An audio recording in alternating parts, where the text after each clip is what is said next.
ব্যাপার, তোমার আসতে তো দেরি কেনে? তাড়াতাড়ি চলো, মা তোমার লাগি মাংস রুটি করেছে। আমি যাব না। কেন, কি হয়েছে? আমার বিয়ে ঠিক হয়ে গেছে, আমি তোমার সাথে কোনো সম্পর্ক রাখতে পারবো না। তুমি কি বলছো? তুমি আমাকে ছেড়ে অন্য ছেলেকে বিয়ে করবা? এইটা আমি মেনে নিতে পারবো না। তুমি মানলে বা কি, না মানলে বা কি, আমার কোনো যায় আসে না। শ্রাবণী, তাহলে আমাদের এতদিনের ভালোবাসা সব মিথ্যা ছিল? যার 10 টাকা ইনকাম করার ক্ষমতা নাই তার আবার ভালোবাসা?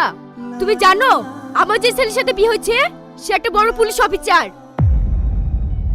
তুমি না হয় চাকরিওয়ালা ছেলে পেয়ে আমাকে বলে গেলি, কিন্তু এ কথা আমার মাকে কি করে বুঝাবো? তোমার মাকে তুমি কি করে বুঝাবো তো তুমি জানো, আমাকে কি বলছো? শোনো, আজকের পর থেকে তুমি আমার সাথে কোনো সম্পর্ক রাখার চেষ্টা করবে না, ঠিক আছে?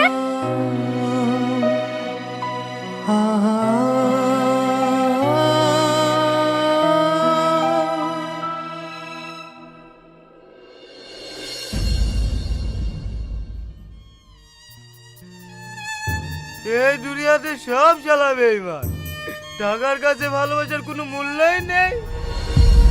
হে বাবু, কি হয়েছে তোর? এই তুই মদ খেয়েছিস? হ্যাঁ মা, আমি মদ খেয়েছি। শ্রাবণী আমাকে বলি কি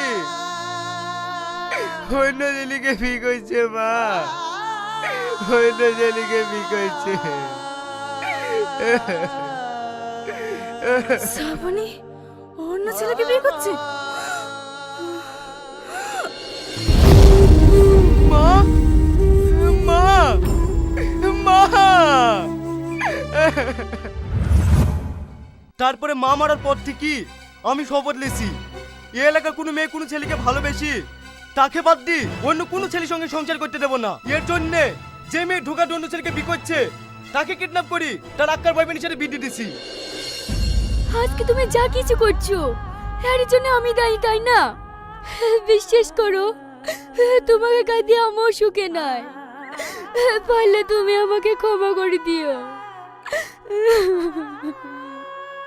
তোমার মতন বেইমানে কোনো ক্ষমা নেই। তুমি পারবে আমার মাকে ফিরিয়ে এনে দিতে?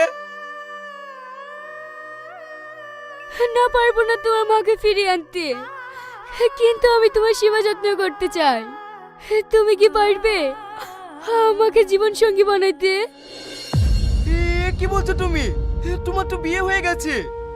হ্যাঁ হয়েছে।